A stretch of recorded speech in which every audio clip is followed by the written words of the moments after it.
কিয়ামতের এই কঠিন ময়দানে মানুষ যেদিন বিপদে পড়বে, মুসিবতে পড়বে, লোকেরা চলে যাবে হযরত আদম আলাইহিস সালামের কাছে, ডাক দিয়ে বলবে, হে আমাদের আদি পিতা, এই যে আজকে যা বিপদ আপদের ভিতরে আমরা পড়ে আছি, এর থেকে আপনি আমাদেরকে রক্ষা করেন। এত কষ্ট আমরা সহ্য করতে পারছি না। ময়দানের অবস্থা কি হবে? সূর্য একেবারে নিকটবর্তী, জমিন পুড়ে তামার মতো। কত সময় আপনি দাঁড়িয়ে থাকবেন? আপনি আল্লাহর কাছে এতটুকুন সুপারিশ করেন, হে আমাদের আদি পিতা, যেন আমরা এই কষ্ট থেকে একটু মুক্তি পাই, নাজাত পাই। আদম নবী বলবেন, আমি পারবো না, কারণ আমি আল্লাহর আদেশ অমান্য করে ফেলেছিলাম। আল্লাহ আমাকে বলেছিলেন, হে আদম, জান্নাতের ভিতরে খাও দাও ঘুমাও যা ইচ্ছা করো, কিন্তু সাবধান, ওই যে গাছ দেখতে পাও এই গাছের নিকটবর্তী হইও না। আমি আল্লাহর আদেশ আমি রক্ষা করতে পারি নাই, আমি এই আল্লাহর আদেশ অমান্য করে ফেলেছিলাম, সুতরাং আমি আজকে পারবো না। তোমরা বরং হযরতে নূহর কাছে যাও। নূহকে বলা হয় সানি আদম। নূহর কাছে যাবে, নূহ আলাইহিস সালামও এইভাবে তাড়িয়ে দেবেন, বলবেন আমি পারবো না। তোমরা বরং মূসার কাছে যাও। মূসা পাঠিয়ে দেবেন ঈসার কাছে। ঈসা আলাইহিস সালাম এভাবে পাঠিয়ে দেবেন যে আমরা কেউ পারবো না, তোমরা যাও জানাবে মুহাম্মদ রাসূলুল্লাহ সাল্লাল্লাহু আলাইহি ওয়াসাল্লামের কাছে। এই নবীর উম্মত আমরা। আমাদের জন্য আল্লাহ রাব্বুল আলামিন নবীকে বানিয়েছেন মডেল, আদর্শ। কি বলেন তো? লাকাদ কানা লাকুম ফি রাসূলিল্লাহি উসওয়াতুন হাসানা। আল্লাহ পাক বলেন, তোমাদের জন্য রয়েছে নবী মুহাম্মদ সাল্লাল্লাহু আলাইহি ওয়াসাল্লামের জীবনীতে উত্তম আদর্শ। কি বলেন তো? আমাদের আদর্শ কেউ শেখ মুজিব, কেউ জিয়া, এই কথা বলেন না কেন? বাস্তবতা এরকম হয়ে গেছে। অথচ আদর্শ হওয়ার কথা ছিল আমাদের বিশ্ব নবী। বলেন, আদর্শ হওয়ার কথা ছিল কে? অথচ আজকে আমরা আদর্শ বানাই নিয়েছি দুনিয়ার লোকজন যারা আছে। আমাদের আদর্শ করে পাঠালেন বিশ্ব নবীকে। অনুসরণ করা লাগবে তাকে। কাকে বলেন তো? নবীর উম্মত যদি দাবি করে, নবীকে অনুসরণ করাই লাগবে। নবীকে যদি আপনি বাদ দিয়ে অনুসরণ না করেন, আপনি জান্নাতের ঘেরানো পাবেন না। জান্নাতে যদি যেতে চান, অবশ্যই আপনাকে অনুসরণ করতে হবে মুহাম্মাদুর রাসূলুল্লাহ সাল্লাল্লাহু আলাইহি ওয়াসাল্লামকে। আল্লাহ পাক বলেন, কুল ইন কুনতুম তুহিব্বুনাল্লাহা ফাত্তাবিউনি ইউহিব্বুকুমুল্লাহ ওয়া ইয়াগফির লাকুম যুনুবাকুম আল্লাহু গফুরুর রহিম। আল্লাহ পাক বলেন, কুল, হে নবী আপনি বলুন, ইন কুনতুম তুহিব্বুনাল্লাহ, তোমরা কি আল্লাহকে ভালোবাসতে চাও? আমরা চাই কি চাই না? বলেন, আল্লাহকে ভালোবাসতে চাই না? চাই না আমরা? আল্লাহকে যদি ভালোবাসতে চাও, ফাত্তাবিউনি, নবীকে অনুসরণ করা লাগবে। কাকে বলেন তো? নবীকে যদি তোমরা অনুসরণ করো, ইউহিব্বুকুমুল্লাহ, আমি আল্লাহ তোমাদেরকে ভালোবাসবো। ওয়া ইয়াগফির লাকুম, তোমাদের যে পাপ আছে আমি আল্লাহ ক্ষমা করে দেব।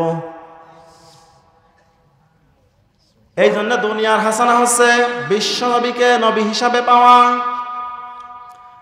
বিশ্ব নবী ছাড়া কিয়ামতের ওই কঠিন ময়দানে কেউ ওই দিন কথা বলবে না। আল্লাহ রাব্বুল আলামিন রাগান্বিত অবস্থায় থাকবেন। বিশ্ব নবী আল্লাহর এই ক্রোধকে মেটানোর জন্য, ক্রোধকে নিভানোর জন্য সিজদায় পড়ে যাবেন। বলেন আল্লাহু আকবার।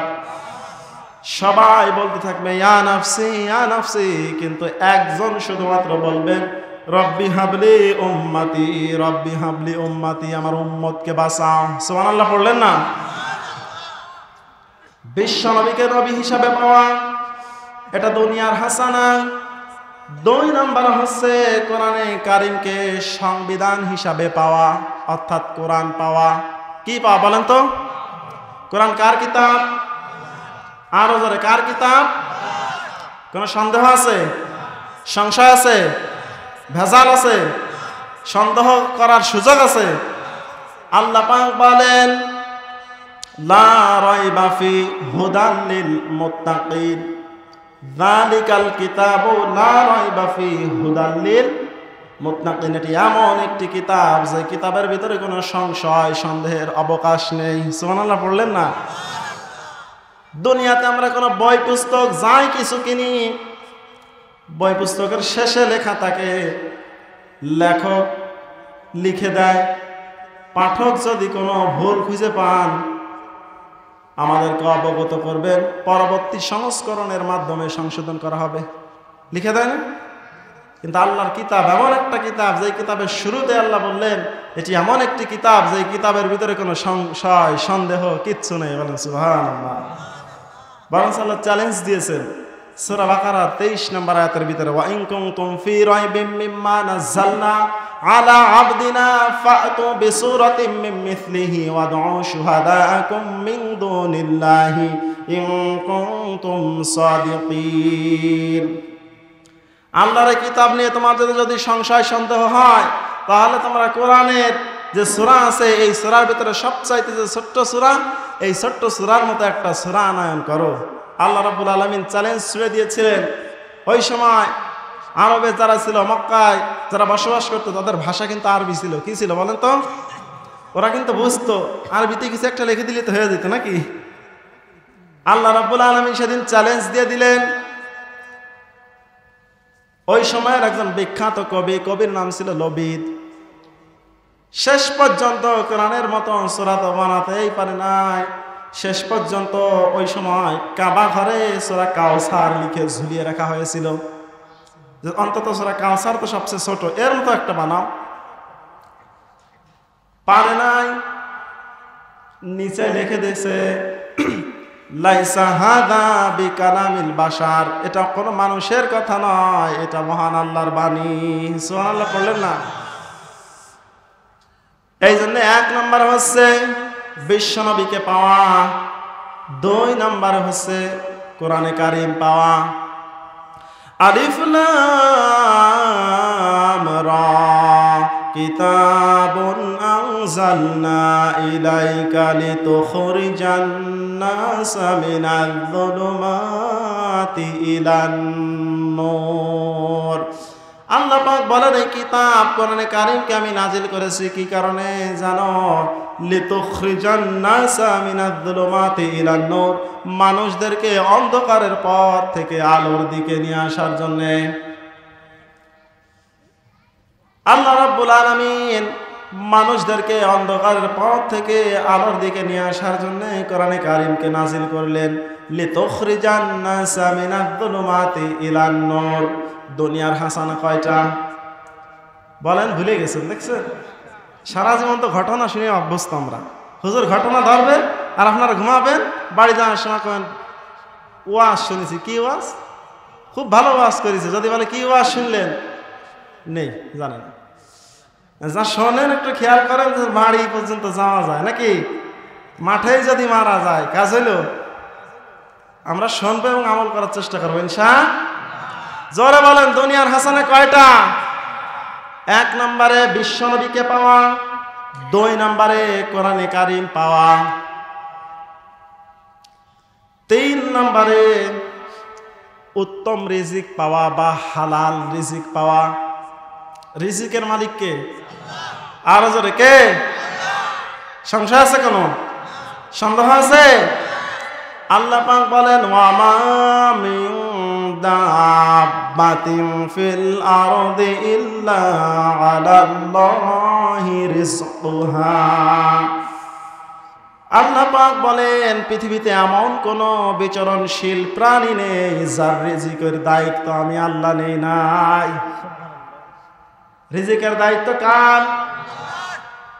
রিজিকের স্তর হচ্ছে 4টা। কয়টা বলেন?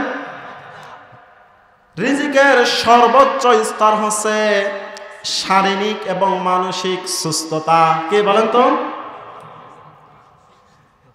সর্বোচ্চ স্তর। রিজিকের সর্বনিম্ন স্তর হচ্ছে অর্থ সম্পদ, টাকা পয়সা। রিজিকের সর্বোত্তম স্তর হচ্ছে পুণ্যবান স্ত্রী ও নেককার সন্তান। আর রিজিকের পরিপূর্ণ স্তর হচ্ছে মহান আল্লাহর সন্তুষ্টি। আমরা তো রিজিক মানে শুধু মনে করি যে টাকা পয়সা, খাদ্য খাবার যা কিছু আছে, তাই না? রিজিকের স্তর বললাম কয়টা? আরো জোরে কয়টা? সর্বোচ্চ স্তর কি বলেন তো? রিজিকের সর্বোচ্চ স্তর হচ্ছে শারীরিক এবং মানসিক সুস্থতা। সুস্থতা এত বড় নিয়ামত। একবার মূসা আলাইহিস সালাম বলেন, আল্লাহ, আমি যদি মূসা আল্লাহ হই আর তুমি আল্লাহ যদি মূসা হও, তুমি আমার কাছে কি চাইতে বলো? আল্লাহ বলেন, এই মূসা, বেশি বাড়াবাড়ি করবা না, আমি কোনোদিনও আল্লাহ হতে মূসা হব না, আর তুমি মূসা হতে কোনোদিনও আল্লাহ হবা না। বলছে, আল্লাহ, আমি তো বলি নাই, যদি হইতে কি চাইতে আমার কাছে বলো। আল্লাহ পাক বলেন, মূসা, আমি আল্লাহ কোনোদিনও মূসা হব না, আর তুমি মূসাও কোনোদিন আল্লাহ হবা না। যদি আমি হতাম মূসা আর তুমি যদি আল্লাহ হতে, তাহলে আমি তোমার কাছে চেতাম শারীরিক সুস্থতা। সুবহানাল্লাহ। রিজিকের সর্বোচ্চ স্তর হচ্ছে শারীরিক এবং মানসিক সুস্থতা। রিজিকের সর্বনিম্ন স্তর হচ্ছে অর্থ সম্পদ, টাকা পয়সা। কি বলেন তো? অথচ এই সর্বনিম্ন যেটি আছে এইটি নিয়ে আমরা কিন্তু মারামারি করি। কিয়ামতের ময়দানে কার সম্পদ কত, কার টাকা কত, এটা মনে হয় দেখা হবে। হবে বলেন? যদি এই জিনিসই দেখা হয়ে মাফ করে দিত, গরিব মানুষ একটাও জান্নাতে যেত না। যত জান্নাত কিনে ভরে ফেলতো টাকাওয়ালারা। বলেন? যেরকম আমাদের এই এলাকার কৃতি সন্তানের নাম বললাম, আমাদের অভিভাবক ছিলেন, আল্লাহর নামে মিলিয়ে নাম রেখেছেন। আল্লাহর ওলির 5 দেশে বাড়ি। কয় দেশে বলেন তো? 5 দেশে বাড়ি কিনেছে। আপনি আমি তো একটাই করতে পারি না। তার মানে যদি এই টাকা পয়সা দিয়ে জান্নাত কেনা যেত, তাহলে কিন্তু গরিব মানুষ যারা আছে একজনও জান্নাতে যেত না। আল্লাহ রাব্বুল আলামিন বলেন, ইয়াউমা লা ইয়ানফাউ মালু ওয়ালা বানুন ইল্লা মান আতাল্লাহা বিকলবিন সালিম। আমি আল্লাহ কিয়ামতের এই কঠিন ময়দানে কার সম্পদ কত, কার সন্তান কত, কিচ্ছু দেখবো না, এগুলো কোনো কাজে আসবে না। ইন্নাল্লাযিনা কাফারু, নিশ্চয় যারা অস্বীকার করে, লান তুগনি আনহুম আমওয়ালাহুম ওয়ালা আওলাদুহুম মিনাল্লাহি শাইআ আউলাইকা হুম ওয়াকুদুন নার। আল্লাহ রাব্বুল আলামিন বলেন, নিশ্চয় যারা অস্বীকার করে, লান তুগনি আনহুম আমওয়ালাহুম, কখনোই কাজে আসবে না তাদের মাল সম্পদ আমার নিকট, আওলাদুহুম, তাদের সন্তানাদি, মিনাল্লাহি শাইআ, সামান্যতম আল্লাহর নিকট কোনো কাজে আসবে না যারা অস্বীকার করে। আউলাইকা হুম ওয়াকুদুন নার, আর এরা হচ্ছে জাহান্নামের ইন্ধন বা জাহান্নামীবাসী, জাহান্নামের ভিতরে থাকবে। সম্মানিত ভাইরা, রিজিকের সর্বোচ্চ যে স্তর বললাম শারীরিক এবং মানসিক সুস্থতা। রিজিকের সর্বনিম্ন যে স্তর অর্থ সম্পদ, টাকা পয়সা। আপনি কত টাকা কামাই করবেন, কি ইনকাম করবেন, কি খাবেন, এটা কিন্তু লিখিত। বলেন? আপনি সৃষ্টি হওয়ার 50,000 বছর আগে লিখে রেখেছেন কে? আল্লাহ লিখে রেখেছেন। আপনি 1 কোটি টাকা ইনকাম করবেন মরণের আগ পর্যন্ত, এটা কিন্তু লিখিত আছে। ধরেন এখন আপনি 1 কোটি টাকা ইনকাম করবেন, এটা তো লিখিত। এই 1 কোটি টাকা ইনকাম না করা পর্যন্ত আপনার মরণ হবে না। এখন আল্লাহ তো লিখে রেখেছেন, কিন্তু এটা হালাল ভাবে হবে না, হারাম ভাবে ইনকাম করবেন, এটার দায়িত্ব আপনার। যদি আপনি ধৈর্য ধারণ করেন, হালাল ভাবে আপনার নিকট 1 কোটি ধরা দেবে। আর যদি ধৈর্য না ধরে হারাম ভাবে ইনকাম করেন, আপনি 1 কোটির বেশি ইনকাম করতে পারবেন না, কারণ এই লিখা কিন্তু 1 কোটি। অথচ টাকা পয়সা সম্পদ আদি নিয়ে আমাদের কত বাহাদুরি। এটা হচ্ছে রিজিকের সর্বনিম্ন স্তর। রিজিকের সর্ব উত্তম স্তর হচ্ছে নেককার স্ত্রী, পূর্ণবান স্ত্রী ও নেককার সন্তান। আর রিজিকের পরিপূর্ণ স্তর হচ্ছে মহান আল্লাহর সন্তুষ্টি। আল্লাহ রাব্বুল আলামিন বলেন, পৃথিবীর প্রতিটা যে প্রাণী আছে এদের প্রত্যেকের রিজিকের দায়িত্ব আমি আল্লাহর। হযরত সুলাইমান আলাইহিস সালাম গোটা বিশ্বজাহানের বাদশা ছিলেন। তিনি একদিন বললেন, আল্লাহ তুমি তো রাজ্জাক, রিজিক দাতা, এটা আমি জানি এবং মানি, কিন্তু আমি যেহেতু তুমি গোটা বিশ্বের প্রেসিডেন্ট আমাকে বানিয়েছো, গোটা বিশ্বের শাসক আমাকে বানিয়েছো, আমি এক বেলায় পৃথিবীর যত প্রাণী আছে, মানুষ পশু পাখি যা আছে, সবাইকে আহার করাতে চাই, খাওয়াতে চাই। আল্লাহ বলেন, সুলাইমান এটা তোমার দায়িত্ব না, তুমি পারবা না। বলছেন, আল্লাহ একবার তো সুযোগ দাও। সুলাইমানও ছাড়ে না, আল্লাহ অনুমতি দেয় না। সুলাইমান বারবার বলে, আল্লাহ আমি তো চেষ্টা অন্তত করে দেখি। আল্লাহ বললেন, যাও চেষ্টা করো। হযরত সুলাইমান আলাইহিস সালাম জিনদেরকে আদেশ দিলেন, রান্না শুরু করো। কি করো বলেন? রান্না শুরু করো। সমুদ্রের পাড়ে রান্না বান্না শুরু করলেন। 1 কিলো 2 কিলোমিটার না, 40 কিলোমিটার। কত কিলোমিটার বলেন তো? খাওয়াবে এক বেলা। রান্না করেছে সমস্ত রকমের খাদ্য খাবার যা কিছু আছে সব কিছু রান্না বান্না করা শুরু করে দিয়েছে। এখন যে সময় খাবার দেবে, সে মাহিন্দ্র খন যখন এসেছে খাবার খাওয়ানোর সময়, হযরত সুলাইমান বলেন, মাছেরা লাইন ধরবে সমুদ্রের দিক দিয়ে, ডান দিক দিয়ে পশু পাখিরা লাইন ধরবে, বাম দিক দিয়ে মানুষেরা লাইন ধরবে, সামনে দিয়ে জিনেরা লাইন ধরবে, আর জঙ্গল আছে এই জঙ্গলের এই দিক দিয়ে পশু পাখি লাইন ধরবে। এই কথাগুলো তিনি যখন বলতেছিলেন, সমুদ্রের পার থেকে বিশাল এক তিমি হা করে আছে। ডাক দিয়ে বলে, সুলাইমান আমি কোনো লাইন টাইন মানি না, পেটে বড় ক্ষুধা, দ্রুত খাবার দাও। সুলাইমান বলেন, আমি আল্লাহর নবী, লাইন ছাড়া বেলাইন আমি খাবার দেব না। তুমি ডাক দিয়ে বলে, সুলাইমান এক বেলা খাওয়াবা, তাই লাইন মানা লাগে, আর আমার আল্লাহ আমাকে সারা জীবন খাওয়াচ্ছে, কোনোদিন তো লাইন ধরা লাগলো না। একটা তিমি প্রতিদিন 3600 কেজি পর্যন্ত খাবার খায়। সুবহানাল্লাহ পড়লেন না? সকালবেলা পাখি খালি পেটে বের হয়ে যায়, সন্ধ্যাবেলায় উদর পূরণ করে পেট ভর্তি করে যিনি পৌঁছে দেন বাসায়, তিনি কে? রিক্সাওয়ালা সকালবেলা রিক্সা নিয়ে বের হয়ে যায়, সন্ধ্যাবেলায় বাসায় ফেরার সময় পকেট ভর্তি করে যিনি পাঠান, তিনি কে? রিজিকের মালিক কে? এখন এই রিজিক আপনাকে হালাল ভাবে ইনকাম করতে হবে। আল্লাহ রাব্বুল আলামিন বলেন, ইয়া আইয়ুহান নাসু কুলু মিম্মা ফিল আরদি হালালান তাইয়্যিবা ওয়া লা তাত্তাবিউ খুতুওয়াতিশ শাইতান ইন্নাহু লাকুম আদুউম মুবিন। আল্লাহ পাক বলেন, ইয়া আইয়ুহান নাস, ওহে যারা মানব জাতি, কুলু মিম্মা ফিল আরদি হালালান তাইয়্যিবা, জমিনে যা পবিত্র আছে, হালাল আছে, সেইগুলো তোমরা খাও। ওয়ালা তাত্তাবিউ, সাবধান শয়তানের পদাঙ্কন অনুসরণ করো না। ওয়ালা তাত্তাবিউ খুতুওয়াতিশ শাইতান ইন্নাহু লাকুম আদুউম মুবিন, নিশ্চয় শয়তান হচ্ছে তোমাদের প্রকাশ্য শত্রু বা দুশমন। শয়তানের ধোঁকায় পড়ে হারাম খেয়ে ফেলো না। আল্লাহ রাব্বুল আলামিন আর এক জায়গায় ঈমানদারদেরকে ডাক দিয়ে বললেন, ইয়া আইয়ুহাল্লাযীনা আমানু কুলু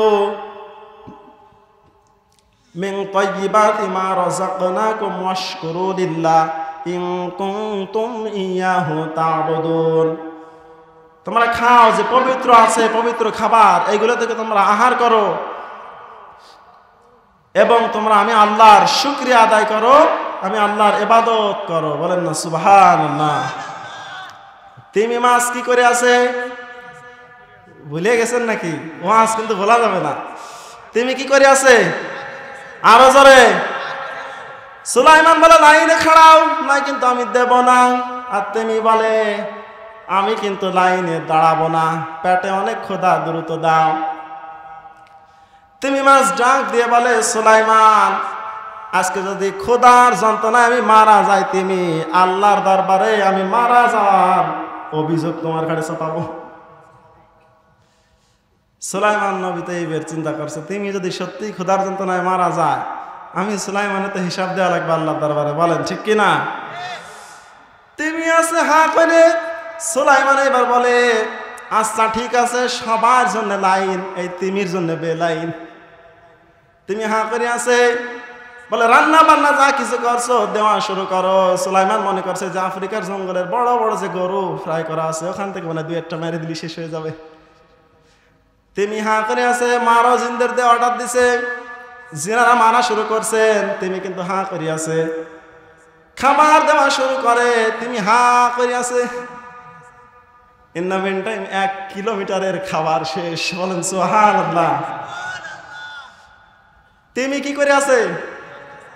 রান্না করছিল কয় কিলো? 40 কিলোমিটার। তিমি আছে হা করে। এইবার আবার মারা শুরু করছে, 1 কিলো 2 কিলো না 5 কিলোর খাবার শেষ। সুবহানাল্লাহ। একে একে খাবার দেওয়া শুরু করেছে, 5 কিলো না এবার 10 কিলো শেষ। সুবহানাল্লাহ। বাড়ি যে বলবেন। সুলাইমান মনে মনে করে, আল্লাহ তুমি এই কারণে মনে হয় বলেছিলে যে তোমার কাজ না। বলে আল্লাহ কি এক তিমিকে যদি আমার খাবার দিতে দিতে শেষ হয়ে যায়, বাকি যারা আছে তো না খেয়ে মরবে। তিমি হা করে আছে। সুলাইমান আলাইহিস সালাম একে একে করে খাবার জিনদেরকে দিয়া শুরু করতে বললেন। আবার 10 কিলো 20 কিলো 30 কিলো 40 কিলোমিটারের খাবার শেষ। বলেন আল্লাহু আকবার। তিমি আসা কি করে? আর ধরে তিনি এবার ডাক দিয়ে বলে, সুলাইমান খাবার দাও। বলে খাবার দেবো মানে 40 কিলো যা ছিল সব একাই শেষ করে দিলে, আমার বাকি যারা আছে ওরা খাবে কি? সুলাইমান নবী সেজদায় পড়ে গেলেন। তিনি ডাক দিয়ে বলেন, আল্লাহর নবী সুলাইমান, প্রতিদিন আমার আল্লাহ আমাকে 3 লোকমা খাবার খাওয়ায়। কয় লোকমা? 3 লোকমা খাবার খাওয়ায় প্রতিদিন। তার 1 লোকমার সমানও তুমি খাওয়ায় নাই। সুবহানাল্লাহ বললেন না? রিজিকের মালিক কে? আল্লাহ হচ্ছে রিজিকের মালিক। আল্লাহ পাক এই জন্যই বললেন, ওয়ামা মিন দাব্বাতিন ফিল আরদি ইল্লা আলাল্লাহি রিজকুহা। পৃথিবীতে এমন কোন বিচরণশীল প্রাণী নেই যার রিজিকের দায়িত্ব আমি আল্লাহ নেই নাই। রিজিকের মালিক কে? 1 নম্বরে বলেছিলাম কি, দুনিয়ার হাসানা কয়টা? আর কয়টা? দুনিয়ার হাসানা 10টা। 1 নাম্বার হচ্ছে বিশ্ব নবীকে পাওয়া, 2য় নাম্বার হচ্ছে কোরআনে কারিম পাওয়া, 3 নাম্বারে বললাম হালাল রিজিক বা উত্তম রিজিক পাওয়া, 4 নাম্বারে দুনিয়ার হাসানা হচ্ছে উত্তম পরিবার পাওয়া। কি পাওয়া বলেন তো? পরিবারের কথা কোরআনে নেই। শুধু নিজেই জাহান্নামের আগুন থেকে বাঁচবেন, পরিবারের লোকদের বাঁচানো লাগবে না।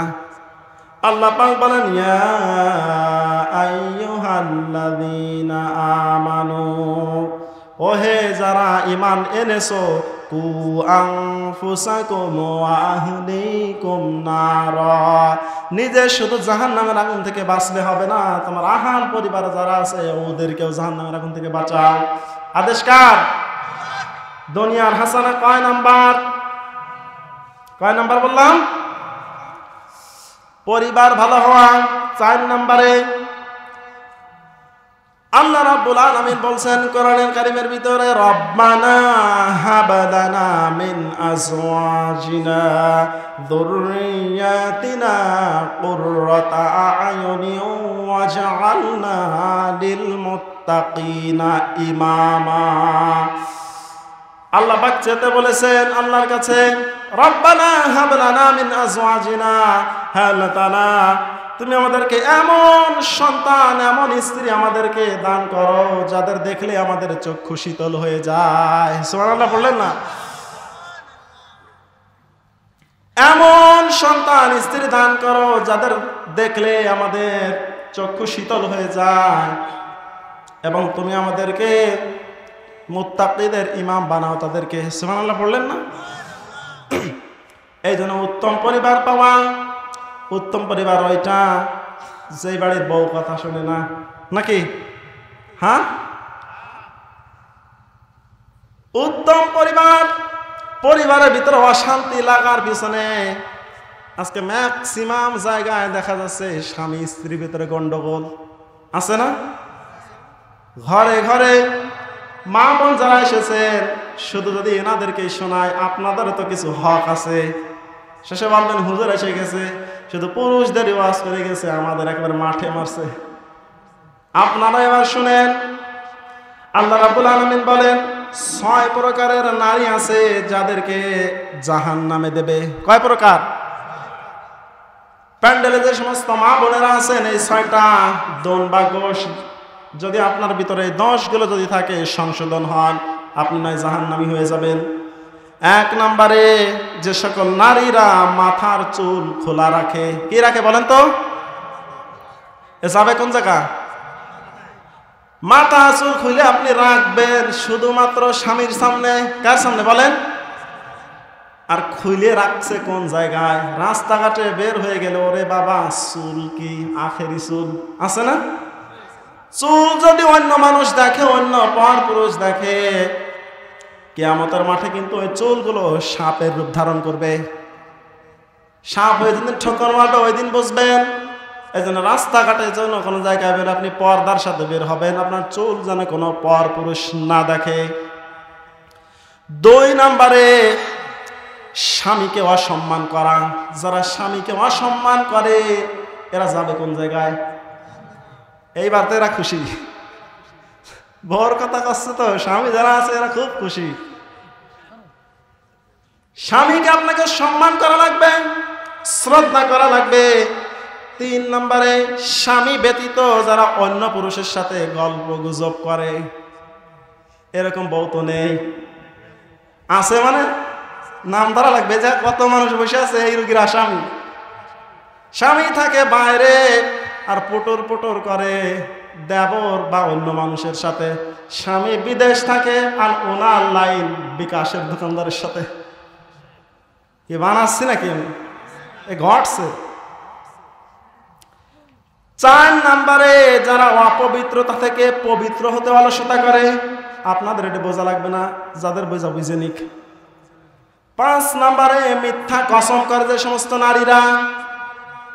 মিথ্যা কসম করা এই স্বভাব মেয়েদের ভিতরে সবচেয়ে বেশি। কিছু হলে মাথায় হাত দিয়ে কসম কাটা শুরু করে দেয়। এখানে একটা মাসআলা বলি, আল্লাহ বাদ দিয়ে কারোর নামে কসম কাটা জায়েজ নেই। যদি কসম কাটাই লাগে, কাটতে হবে কার নামে বলেন? আল্লাহ বাদ দিয়ে কাবার নামে, ছেলের নামে, হুজুরের নামে, মসজিদের নামে, মাদ্রাসার নামে হারাম কাটা যাবে না। শুধুমাত্র কসম কাটা যাবে কার নামে? আর ধরে যারা মিথ্যা কসম কাটে যাবে কোন জায়গায়? 6 নম্বরে, অন্যের সুখ দেখে হিংসা করে। এই দোষ নাই মেয়েদের? আছে মানে ঘরে ঘরে। পাশের বাড়িওয়ালার একটু ভালো হয়ে যাচ্ছে, সহ্য হয় না। জানেন না, এক লোক মাঠে গেছে চাষ করতে যে হঠাৎ কি যেন একটা পেয়েছে, ঘষা মারে এক দত্ত বের হয়েছে। ডাক দিয়ে বলে, ভাই কি চাই? বলে কি চাই মানে? কাহা আপনি যা চাবেন আপনাকে তাই দেব, কিন্তু আপনি যা চাবেন আপনার পাশের যে বাড়িওয়ালা আছে ওর কিন্তু ডবল হবে। ও চিন্তা করছে, পালাম আমি কষ্ট করে, আর বাড়িওয়ালার হবে ডবল। আবার ঘষাতে ভিতরে বেড়েছে দিচ্ছে। বাড়ি আনে বউর কাছে দিয়ে বলছে, বউ জানো আজকে কি এমন জিনিস পেয়েছি? এই যে প্রদীপ আমি পেয়েছি, এই জিনিস ঘষা দেওয়ার সাথে ভিতর থেকে একটা দৈত্য বের হয়, বের হয়ে বলে, মালিক কি চাই? কিন্তু সমস্যা ওই জায়গায় না, সমস্যা হলো আমি যা চাবো আমার যা হবে এর ডবল হবে পাশের বাড়িওয়ালার। তুমি সাবধান, ঘষা দিবা না। কি দিবা না বলেন? ও থুয়ে জিনিস রেখে চলে গেছে বাইরে। আর মহিলাদের যে জিনিস নিষেধ করে ওই জিনিস করে বেশি। স্বামী যখন বাইরে গিয়েছে চিন্তা ভাবনা করা শুরু করে দিয়েছে, কি যেন বললো, ঘষা যেন না লাগে। আস্তে করে বের করে দিয়েছে ঘষা দেওয়ার পরে দত্ত বের হয়ে বলতেছে, মালিক কি চাই? বলছে, কি চাই মানে টের পাও না? এই কুড়ে করে থাকি, বিল্ডিং করে দাও। এখন বিল্ডিং করা শুরু হয়ে গেছে, কিন্তু এর একতলা হলে পাশের আলার হবে কয়তলা? আরো ধরে এখন এ যা চাই পাশের বাড়িওয়ালার হয় ডবল। যদিও এটা একটা গল্প, কিন্তু শিক্ষা আছে, এই জন্য বলছি। অন্যের ভালো যে দেখতে পারে না, সুখ যে সহ্য করতে পারে না, তার ঠিকানা কোথায়? বলেন কোথায়? এইবার বলা শুরু করে দিয়েছে, একে একে চাওয়া শুরু করে দিয়েছে। যা চায় পাশের বাড়ি আর ডবল হয়ে গেছে। স্বামী আবার বাড়ি এসে বেচারা খুঁজে পায় না বাড়ি ঘর। আগে যা ছিল এখন তো আর তা নেই। ডাক দিয়ে বলে, তুমি করছো কি? বলে, কি করবো মানে? তোমার তো বলো দামি, এই যে ঘষা দিয়ে দেখো কি বানাইছি। বলে, আরে তুমি তো ঘষা দিয়ে বানাইছো, যা বাইরে দেখো সব ডবল। স্বামী এবার চিন্তা করে, বউরে নিয়ে বলো তো কি করা যায়। বউ বুদ্ধি দেয়, সব যদি ডবল হয় তুমি ওরে বলো আমার এক চোখ কানা করে দিক। কি করে দিক বলেন? ওর যদি এক চোখ কানা হয় পাশের বাড়িওয়ালার। এই হচ্ছে আমাদের অবস্থা। অন্যের ভালো আমরা দেখতে পারি না, অন্যের সুখ আমরা দেখতে পারি না। সম্মানিত মা বোন যারা এসেছেন, এই 6টা যে গুণ বললাম, এগুলো যদি থাকে আজ থেকে আপনি সংশোধন হয়ে যান, নাহলে আপনি জাহান্নামে যাবেন। দাজ্জাল আসার আগে 7 শ্রেণীর নারীরা বের হবে। কয় শ্রেণীর বলেন তো? 1 নাম্বার বের হবে আন্নানা, যে সকল নারীরা বেশি বেশি চায়। এরকম নেই? স্বামীর বেতন 30,000 আর তার মাসে খরচ লাগে বিউটি পার্লারের 60,000। গ্রামে তো এইগুলো নেই, আপনারা বুঝবেন না। যে শহরে থাকে, চাকরি করে, ওসেন বউ ঠেলা কি বোঝে। 2 নম্বরে মান্নানা, খোটা দানকারী মহিলা, যে খোটা দেয়। কি দেয় বলেন তো? মহিলাদের ভিতরে এই দোষ বেশি, খোটা দেওয়ার।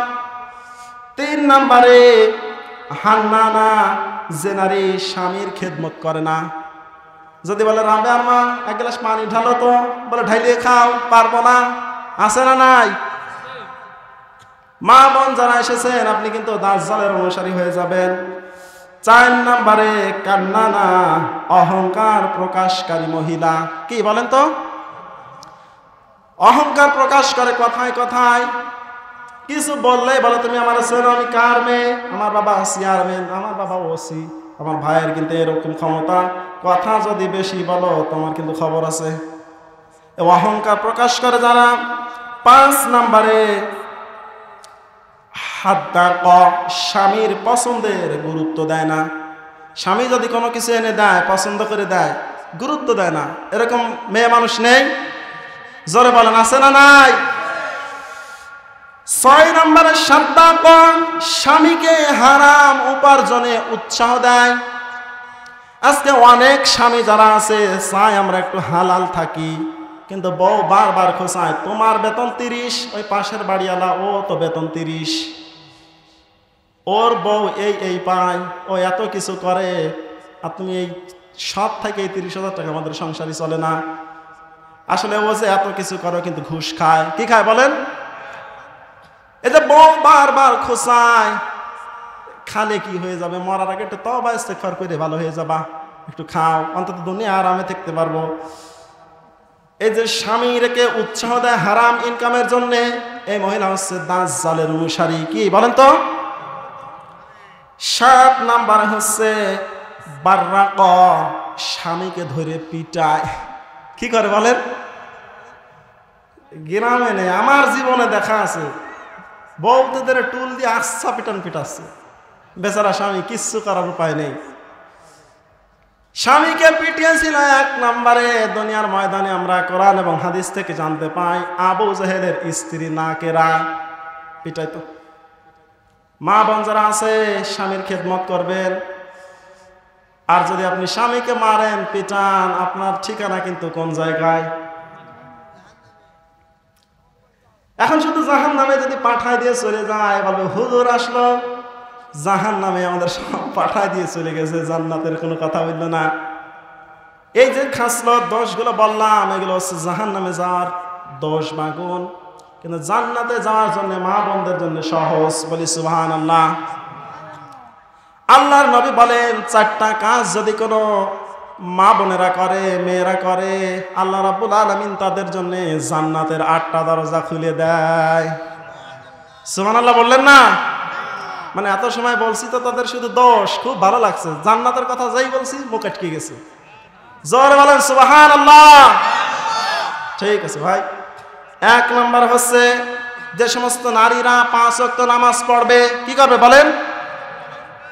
2 নাম্বারে হচ্ছে রমজানের রোজা রাখবে, কি করবে 2 নাম্বারে? রমজানের রোজা রাখবে। 3 নাম্বারে স্বামীর আনুগত্য করবে। 4 নাম্বারে লজ্জা স্থান সমূহের হেফাজত করবে। আল্লাহর নবী হাদিসের ভিতরে জানিয়েছেন, কোন মহিলা যদি 4টা কাজ করতে পারে, রব্বুল আলামিন তার জন্য জান্নাতের 8টা দরজা ওপেন করে দেয়। যে দরজা দিয়ে খুশি সে দরজা দিয়ে সে প্রকাশ করবে। দুনিয়ার হাসানা কয় নাম্বার? 4 নাম্বার। 10টা বলেছিলাম, তার 4টা কেবল এসেছে। আমরা একটু সংক্ষেপ করছি যেহেতু সময় কম। আলোচনা এত আয়াতের ভিতরে আছে, যদি বলা শুরু করি রাত পার হয়ে যাবে, শেষ হবে না। সুবহানাল্লাহ পড়লেন না? দুনিয়ার হাসানা কয়টা? 10টা বলছিলাম। কয়টা বলেন? 1 নাম্বার হচ্ছে বিশ্বনবীকে পাওয়া, 2 নাম্বারে কোরআনে কারিম পাওয়া, 3 নাম্বারে হালাল রিজিক বা উত্তম রিজিক পাওয়া, 4 নাম্বারে উত্তম পরিবার পাওয়া, 5 নাম্বারে দিন কায়েমের তৌফিক পাওয়া। এটা দুনিয়ার হাসানা। আল্লাহ রাব্বুল আলামিন দিন কায়েমের কথা কোরআনের ভিতরে বলেছেন, আন আকিমুদ্দিন ওয়া লা তাতাফাররাকু, তোমরা দিন কায়েম করো, এই ব্যাপারে কোনো মতপার্থক্য করো না। কি করো না বলেন? আজকে দিন কায়েমের ব্যাপার আমরা উদাসীন, প্রিয় ভাইরা আমার। অথচ রাসূলকে কিন্তু আল্লাহ রাব্বুল আলামিন কোরআনের ভিতরে বলেছেন, হাল আদুল্লুকুম আলা তিজারাতিন তুনজিকুম মিন আযাবিন আলীম তুমিনুনা বিল্লাহি ওয়া রাসূলিহি ওয়া তুজাহিদুনা ফি সাবিলিল্লাহি বিআমওয়ালিকুম ওয়া আনফুসিকুম যালিকুম খায়রুল লাকুম ইন কুনতুম তা'লামুন। জোরে বলেন আল্লাহু আকবার। এমন একটা ব্যবসার কথা কি তোমাকে আমি বলে দেব, যে ব্যবসা যদি তুমি করো তাহলে কি হবে? তোমাকে জাহান্নামের আগুনে পোড়া লাগবে না। জাহান্নামের আগুনে তোমাকে পোড়া লাগবে না। সেই ব্যবসাটা হচ্ছে তুমিনুনা বিল্লাহি ওয়া রাসূলিহি, আল্লাহ এবং তার রাসূলের প্রতি ঈমান আনবা। ওয়া তুজাহিদুনা ফি সাবিলিল্লাহি বিআমওয়ালিকুম ওয়া আনফুসিকুম, জান আর মাল দিয়ে আল্লাহর রাস্তায় সংগ্রাম আর জিহাদ করবা। সুবহানাল্লাহ বললেন না? দিন কায়েম করা ফরজ। কি বলেন তো? দিন কায়েম করা ফরজ। আল্লাহ পাক নবীকে ডাক দিয়ে বললেন, হে নবী, আপনাকে দুনিয়াতে আমি এই কারণে পাঠিয়েছি, আপনি দুনিয়াতে যাবেন, যত তন্ত্র মন্ত্র যা কিছু আছে সব কিছুর উপরে আপনি আমার এই দিন ইসলামকে বিজয় রূপে দাঁড় করাবেন। সুবহানাল্লাহ পড়লেন না? নবী এখন নেই, নবীর দায়িত্ব আমাদের। আমরাও চাই এই দেশে দিন কায়েম হোক। কথা বলেন? দিন কায়েমের আন্দোলন করা কি বলেন তো? ফরজ। এই ব্যাপারে কারো দ্বিমত আছে? অনেক মানুষ বলে হুজুররা রাজনীতি করবে কেন? রাজনীতি তোমার বাপের, তোমরা একারা করবা। হুজুররা রাজনীতি করবে কেন? বিশ্বনবী রাজনীতি যদি করে থাকে, আলেমরাও রাজনীতি করবে। কথা বলেন? আল্লাহর নবী রাজনীতি করেন নাই, কি সন্দেহ আছে? মদিনা চালিয়েছেন 10 বছর, মদিনার প্রেসিডেন্ট ছিলেন। আসলে সমস্যা ওইটা না, যদি আলেম ওলামা রাষ্ট্র ক্ষমতায় যায়, তারা একটা করে কোরআনের যত আইন আছে, কারণ আছে, এগুলো পাশ করবে। আর এদের যে অবৈধ ইনকাম 2 নাম্বারি করে যেগুলো ইনকাম করতে, এগুলো সব বন্ধ হয়ে যাবে। এই কারণে বলেন, এই জন্য দিন কায়েমের তৌফিক পাওয়া। 6 নাম্বারে দুনিয়ার হাসানা হচ্ছে, কল্যাণ হচ্ছে হেদায়েত পাওয়া। কি পাওয়া বলেন তো? এক একটা পয়েন্টে অনেক কথা, আমাকে যে সময় বেঁধে দিয়েছে প্রায় শেষের দিক, আমি শেষ করে দেবো ইনশাআল্লাহ, সময়ের ভিতরে যতটুকুন পারা যায়। আলোচনা যদি শেষ না করে আপনারা বুঝে উঠতে পারবেন না, একটু সময় দেবেন তো ইনশাআল্লাহ। দুনিয়ার হাসানা 6 নাম্বারে হেদায়েত পাওয়া। কি পাওয়া বলেন তো? হেদায়েতের মালিক কে? কোন পীর সাহেব হেদায়েতের মালিক? অনেক মানুষ এখানে পীরের মুরিদ থাকতে পারেন, কোন পীর হেদায়েতের মালিক না। পীরের কাছে আপনি যাবেন ইসলাম জানার জন্য। কার জন্য বলেন তো? নবীর মতো মানুষ চাচা আবু তালেব যেদিন মারা যাচ্ছিল, কানের কাছে বলে, চাচা আপনি একটু পড়েন লা ইলাহা ইল্লাল্লাহ, আপনি এতটুকু বলেন, আল্লাহর দরবারে সুপারিশ করে হলেও আপনাকে আমি জান্নাতে নিয়ে যাব। কিন্তু পড়ে নাই, পড়েছে? আল্লাহর নবী মন খারাপ করলেন, সঙ্গে সঙ্গে আল্লাহ রাব্বুল আলামিন সূরা কাসাসের আয়াত নাজিল করলেন, ইন্নাকা লা তাহদি মান আহবাবতা ওয়ালাকিন্নাল্লাহা ইয়াহদি মান ইয়াশা ওয়া হুয়া আ'লামু বিল মুহতাদিন। জোরে বলেন আল্লাহু আকবার। আল্লাহ পাক বলেন, হে নবী মন খারাপ করলেন কেন? আপনি যারা ভালোবাসেন ওরে চাইলেই কি আপনি হেদায়েত দান করতে পারবেন? হেদায়েতের মালিক হচ্ছে আমি আল্লাহ। সুবহানাল্লাহ পড়লেন না? হেদায়েতের মালিক কে? ফাসআলু আহলা যিকরি ইন কুনতুম লা তা'লামুন। যারা জানে না তাদের কাছে যাও তোমরা জানার জন্য। কিসের জন্য বলেন? মানে পীরের কাছে যাবেন জানার জন্য। যদি এই বিশ্বাস করেন হেদায়েতের মালিক পীর সাহেব, কসম করে বলছি আপনি সঙ্গে সঙ্গে বেঈমান হয়ে যাবেন। হেদায়েতের মালিককে বলেন, সন্তান দেওয়ার মালিককে। কেউ যদি মাজারে যে সন্তান চায় সেজদা দেয়, কিন্তু সঙ্গে সঙ্গে মুশরিক হয়ে যায়। কি হয়ে যায় বলেন? আল্লাহ পাক বলেন, হুয়াল্লাযী ইউসাউইরুকুম ফিল আরহামি কাইফা ইয়াশা। মাতৃ গর্ভে যে সন্তান আসে এর সুরত সিরাত আকৃতি প্রদান করি আমি আল্লাহ। সুবহানাল্লাহ বললেন না? আমি আল্লাহ কাউকে ছেলে দান করি, কাউকে মেয়ে দান করি, কাউকে ছেলে মেয়ে উভয় দান করি, কাউকে আমি নিঃসন্তান রাখি। সব কিছু এখতিয়ার কার? আরো দরকার। দুনিয়ার হাসানা 6 নম্বরে আছে হেদায়েত পাওয়া, এটা দুনিয়ার কল্যাণ হাসানা। 7 নম্বরে দুনিয়ার হাসানা হচ্ছে মুসলমান সব এক হওয়া। কি হওয়া বলেন? আজকে আমাদের ভিতরে সবচেয়ে বেশি মারামারি এই যে তাবলীগের দুই গ্রুপই কিন্তু মুসলমান। কি বলেন? 7 গ্রুপ আর জুবায়ের গ্রুপ, 2 গ্রুপই কিন্তু মুসলমান। 2 গ্রুপই আমরা মুসলমান ভাই ভাই।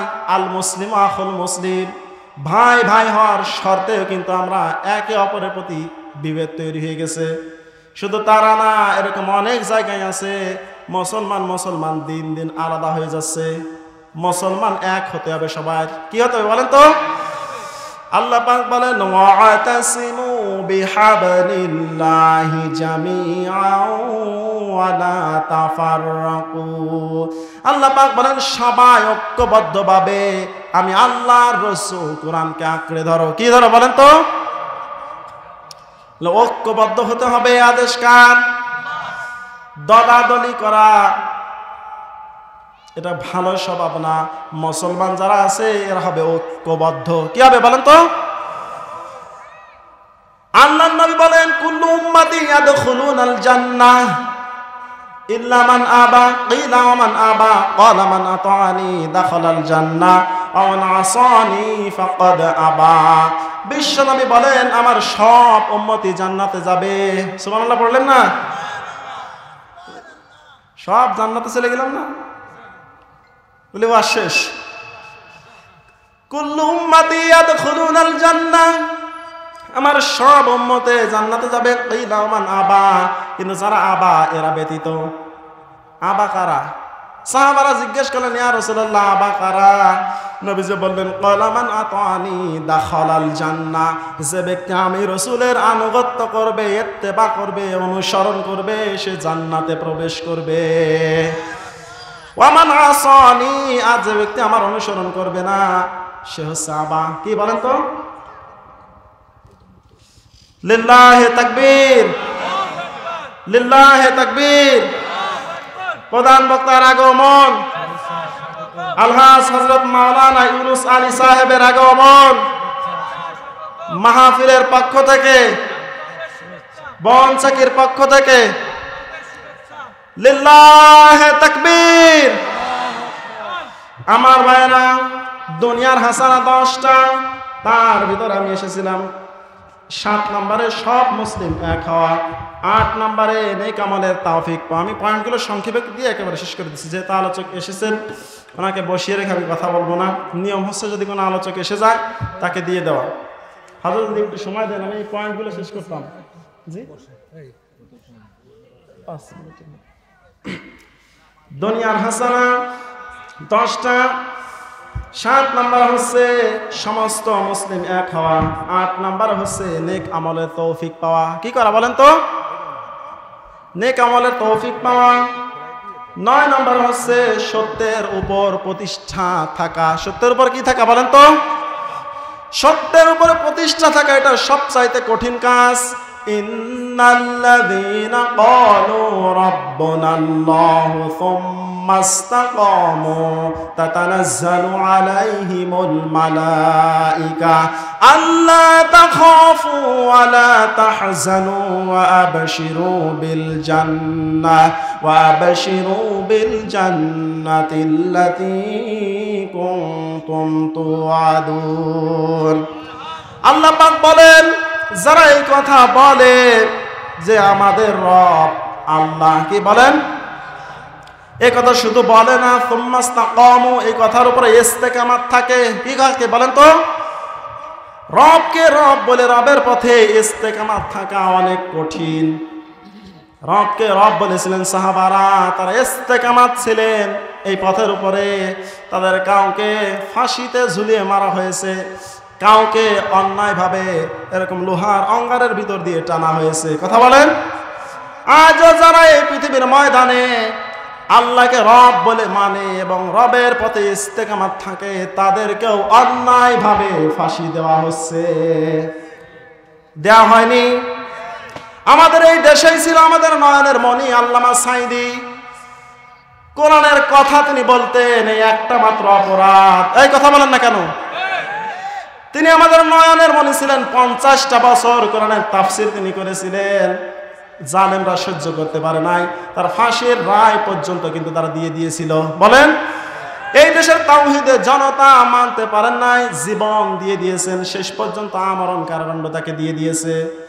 জেলের ভিতরে রেখে এত বড় এক জালেমকে শেষ করে দিয়েছে। এরকম অসংখ্য যারা আছে, রবকে রব বলে যারা স্বীকার করে ইস্তেকামাত থাকে, টিকে থাকে, তাদের উপর এরকম বিপদ আপদ আসে। আমরা তো শুধু বলি রব আল্লাহ, এই পথে টিকে থাকেন, দেখবেন আপনার উপরে বিপদ আপদ আসবে। আমরা টিকে থাকি, কি টিকে থাকা? 1 প্যাকেট সোনালী বিড়ি আর 1 কাপ লাল চা দিলে ঈমান শেষ। এই কথা বলেন না কেন? এরকম অবস্থা হয়ে গেছে আমাদের। এই জন্য ইস্তেকামাত থাকা লাগবে। 10 নম্বরে হচ্ছে ইসলামী শিক্ষা দেওয়া। কি দেওয়া বলেন? ইসলামী শিক্ষা দেওয়া হচ্ছে এইখানে, এই যে মাদ্রাসা। কি শিক্ষা দেওয়া হয়? তালাবুল ইলমি ফারিদাতুন আলা কুল্লি মুসলিম। প্রত্যেক মুসলমানের উপর দ্বীনি ইলম শিক্ষা করা কি বলেন তো? ফরজ। এই দুনিয়ার হাসানা কল্যাণ হচ্ছে এই 10টা। কেউ যদি এই দুনিয়ার এই 10টা হাসানা কল্যাণ পায়, আখিরাতে আল্লাহ রাব্বুল আলামিন কমপক্ষে থেকে 6টা কল্যাণ দান করবেন। বলি সুবহানাল্লাহ। আখিরাতের 6টা কল্যাণের ভিতরে 1 নম্বর হচ্ছে ঈমানের উপরে তার মৃত্যু হবে। কি হবে বলেন? সুবহানাল্লাহ পড়লেন না? 2 নম্বরে কবরের আযাব থেকে আল্লাহ মুক্তি দান করবেন। 3 নম্বরে হাসর নাসর উত্তম হবে। কি হবে বলেন? 4 নম্বরে পুল সিরাত সহজ হবে। পুল মানে হচ্ছে সেতু, সিরাত মানে হচ্ছে রাস্তা।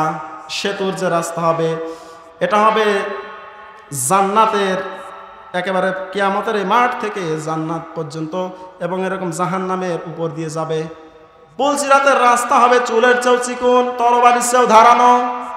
এ পদ্মা সেতু না যে গাড়ি মেরে চলে যাবেন। এখান দিয়ে পার যদি হতে হয়, ঈমান আমল ঠিক করা লাগবে। বলেন।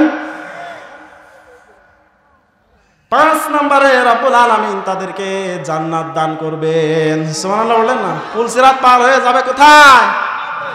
6 নম্বরে আল্লাহর পাক বলেন, জান্নাতে যাওয়ার পরে আমার বান্দাদের একটা আফসোস থাকবে, সেটা হচ্ছে আমার দিদার। কি বলেন? আমি আল্লাহ রাব্বুল আলামিন সেদিন তাদের সাথে আমি সাক্ষাৎ করব, দেখা দেব। সুবহানাল্লাহ বললেন না? মালিক তুমি জান্নাতে, তোমার পাশে আমার একটা ঘর বানিয়ে দিও, একটা ঘর বানিয়ে দিও।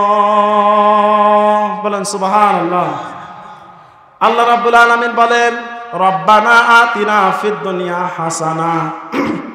যারা দুনিয়ার হাসানা চায়, কল্যাণ চায়, কমপক্ষে 10টা, অফিল আখিরাতি হাসানা, আখিরাতের হাসানা হচ্ছে 6টা, এই 16টা। ওয়াকিনা আযাবান নার, আর জাহান্নামের আগুন থেকে মুক্তির উপায় একটা। এটি বলেই শেষ আমার আলোচনা। আর 2 মিনিট সময় নেব। জাহান্নাম থেকে বাঁচার উপায় কয়টা বলেন? একটা, সেটা হচ্ছে তাওবা করা। কি করা বলেন তো? তাওবা করতে হবে। যদি আপনি তাওবার মতো তাওবা করেন, আল্লাহ রাব্বুল আলামিন আপনাকে কি করে দেবেন? মাফ করে দেবেন। ইয়া আইয়ুহাল্লাযীনা আমানু তুবু ইলাল্লাহি তাওবাতান নাসুহা। আল্লাহ রাব্বুল আলামিন যে কথাগুলো বললাম ইখলাসের সাথে আমাদের প্রত্যেককেই আমল করার তৌফিক দান করুক, পড়ি আমিন। দোয়া চাই সবার কাছে, আল্লাহ রাব্বুল আলামিন যেন আমাকে সাহসিকতার সাথে কোরআনের ময়দানে হক কথাগুলো জাতির সামনে নির্ভয়ে জালেমের বাধাকে উপেক্ষা করে উপস্থাপন করার তৌফিক দান করে, পড়ি আমিন।